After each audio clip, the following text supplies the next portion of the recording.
सबसे पहले तो मुझे ये बताइए कि पुलिस के साथ सबसे बड़ी समस्या क्या है? मैं ये कहूँगा कि इस देश की जो पुलिस है वो रूलर्स पुलिस है, शासक वर्ग के लिए ये पुलिस काम करती है। ये जनता के लिए नहीं है, पीपल्स पुलिस नहीं है। तो पुलिस जब काम करती है तो उसके जहन में हमेशा पहले ये बात आती है कि हम कोई ऐसा काम न करें कि जिससे सत्ता में जो लोग बैठे हैं वो हमसे नाराज हो जाएं। तो इसकी जो अकाउंटेबिलिटी है टू द रूलर्स, और जबकि अकाउंटेबिलिटी होनी चाहिए टू द पीपल।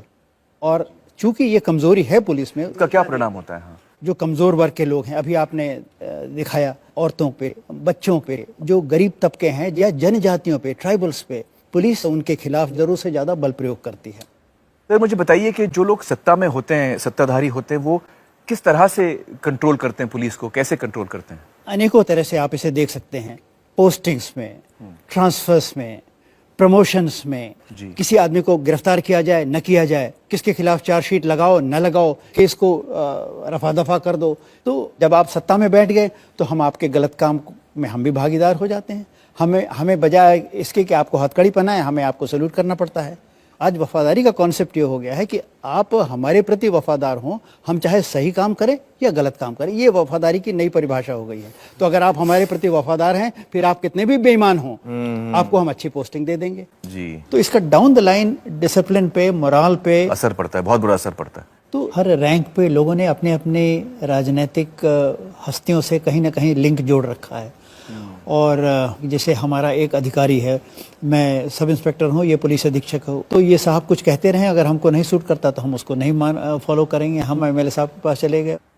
और अगर ऊपर के अफसर की बात नीचे वाला नहीं मानता है तो फिर वो ऑर्गेनाइजेशन तो अंदर से एकदम खोखला हो जाता है। और पुलिस आज की तारीख में खोखला हो गई है।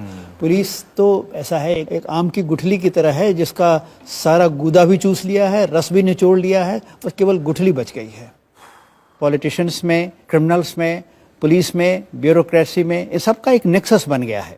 मैंने उत्तर प्रदेश में एक 10 भ्रष्टतम आईएएस अधिकारी और 10 भ्रष्टतम आईपीएस अधिकारियों की एक लिस्ट बनाई और उसकी लिस्ट मैंने सरकार को भेजी।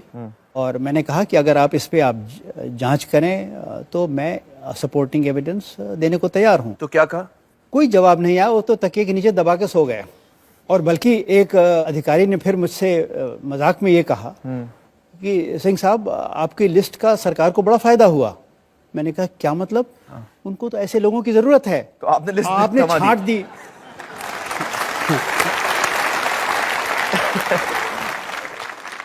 और इन हालातों में एक जो ईमानदार पुलिस अफसर होता है उसकी क्या हालत होती है? उसको उस पोस्ट से हटा दिया जाता है, किसी महत्वहीन पद पे साइड लाइन कर दिया जाता है, कूड़ेदान में डाल दिया जाता है, या उनके पीछे पड़ जाते हैं कि इनको कैसे प्रताड़ित किया जाए, इनको कैसे दंडित किया जाए। कोई इनके खिलाफ फर्जी चार्ज लगा के उनको सस्पेंड कर दिया। बहुत से अधिकारी जो होते हैं वो तो टूट जाते हैं।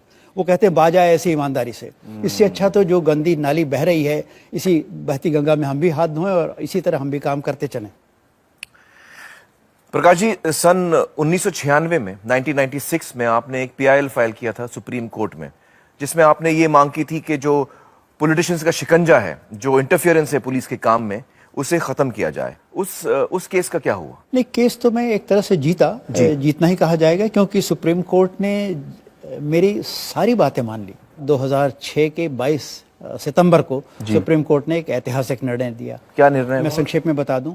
पुलिस में आज सबसे बड़ी समस्या यह है कि पुलिस अधिकारियों को अपने अधीनस्थ यानी सबऑर्डिनेट कर्मचारियों को पोस्टिंग ट्रांसफर में अधिकार नहीं रह गया है। वो भी नेता करते हैं। और उसकी वजह यह है कि फिर वो उनसे काम कराते हैं कि मेरा ये काम है। इसको जो सुप्रीम कोर्ट के जो नए निर्देश आए उसके अंतर्गत ऐसा नहीं हो पाएगा। इसके बाद ये था कि डायरेक्टर जनरल का चयन कैसे हो।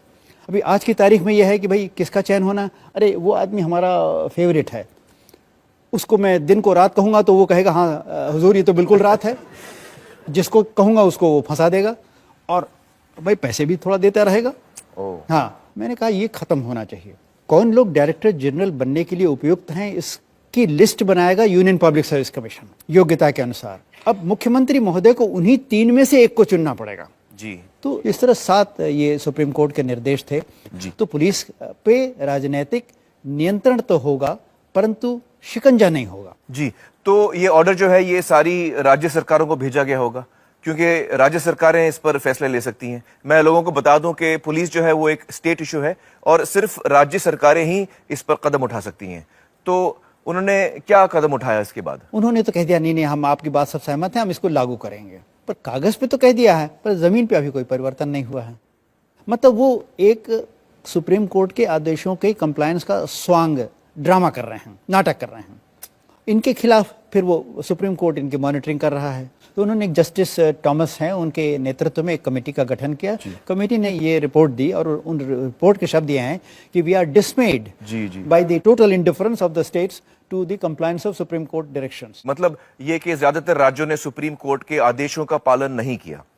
दोस्तों, मैं आपको बता दूं कि हमने भी जस्टिस थॉमस का इंटरव्यू किया और इस विषय पर उनका क्या कहना था, आइए देखते हैं।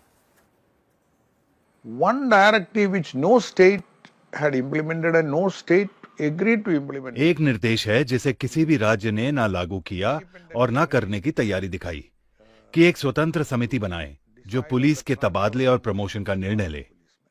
एक राज्य के होम मिनिस्टर ने तो बड़ी बेबाकी से यहां तक कह दिया कि हमारा चुनाव लड़कर सत्ता में आने का क्या फायदा अगर हम पुलिस वालों का तबादला भी नहीं कर सकते, तो और कौन सा पावर है हमारे पास। For the policemen, what is the power we have? यानी वो चुनाव भी इस इरादे से लड़ते हैं कि पुलिस पर हुक्म चला सके। Get the police force under them.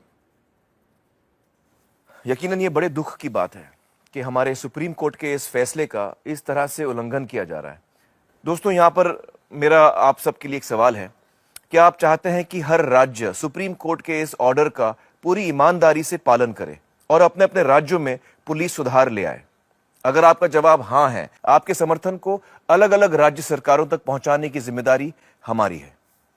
Prakash Singh ji, आपने पुलिस सुधार के लिए एक लंबी लड़ाई लड़ी है और मुझे यकीन है कि आपकी इस लड़ाई में पूरा देश आपका साथ देगा। बहुत बहुत शुक्रिया हमसे बातचीत करने का। Thank you so much.